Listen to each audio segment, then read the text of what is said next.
Talo ako dyan. Pag inanap, ano preba mo? O ano yung pakita ko? Di wala. Hindi haka-haka na yun.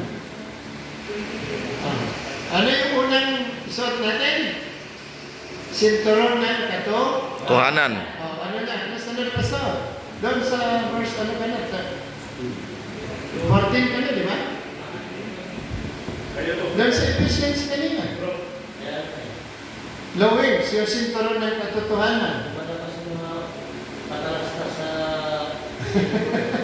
Hindi, kailangan kasi hanapan natin ang versikulo eh. Above all, taking the shield of faith, that we shall be able to Yung 13 muna.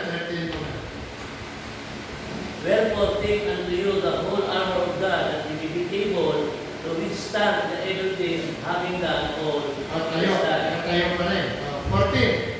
Stand therefore, having your loins girt Yung about with truth, truth, yung sinturon ng katotohanan. Ano kasunod?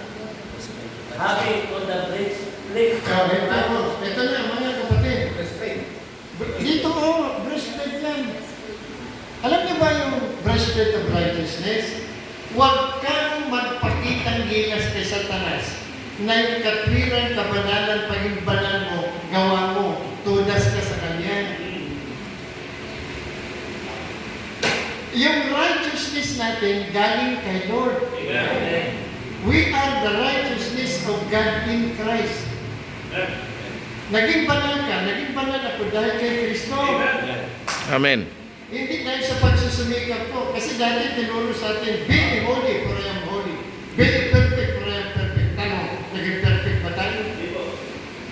Naging banal ba? Kasi pinipilit natin na magpakabanal eh. Talo, hindi natin kaya.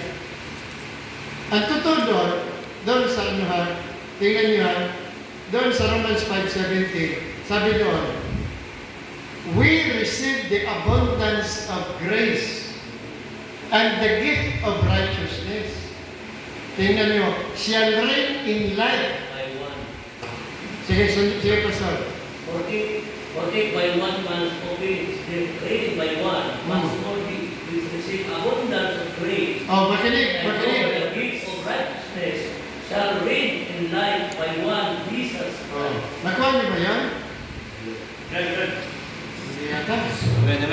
Amen. Tayo po makasalanan, hindi natin kaya iligtas sarili natin. Amen. Because of the abundance of the grace of God, we receive that abundance of the grace of God. Then, yung pagiging righteous natin, gift. Amen. We receive the abundance of grace and the gift of righteousness. Regalo ng Diyos yung pagiging righteous natin. Kaya isuot mo yan. Pastor, nagsinungaling ako. Alam na ng Diyos yan. Pastor, hindi. Alam niya yun. Huwag mo isuot yung iyo. Isuot mo yung kanya. Amen. Tingnan mo, kahit anong panat ni Satanas sa'yo, yung fiery darts of the wicked hindi tatalo.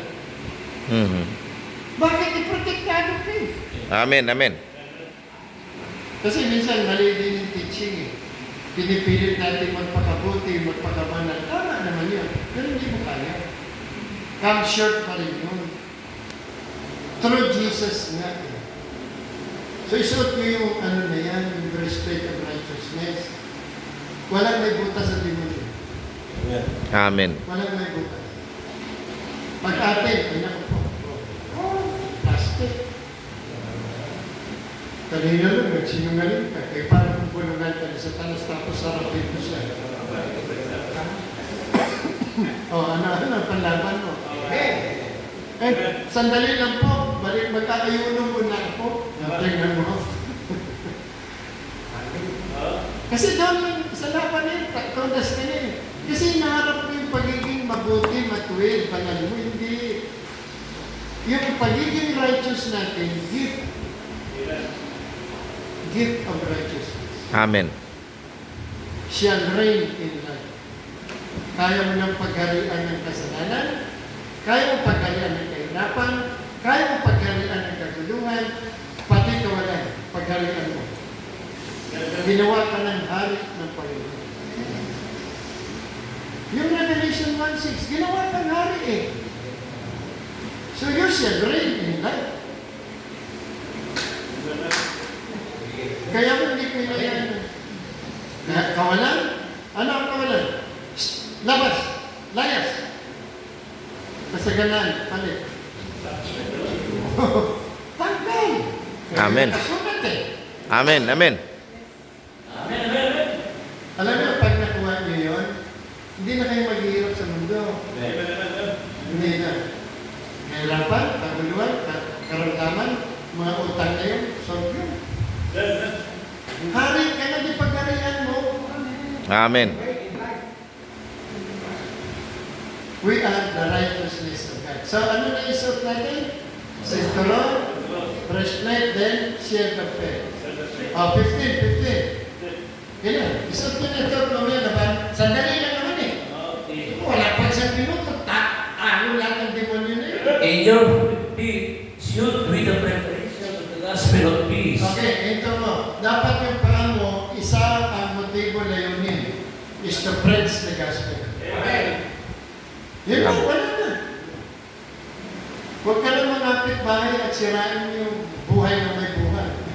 Todas ka kayo sa talas. Hindi yan. Our feet, our shoes, ready to go and walk and preach the gospel. For it is the power of God unto salvation. Oh, ano pa, Pastor? Above all, taking the shield of faith. Oh, yun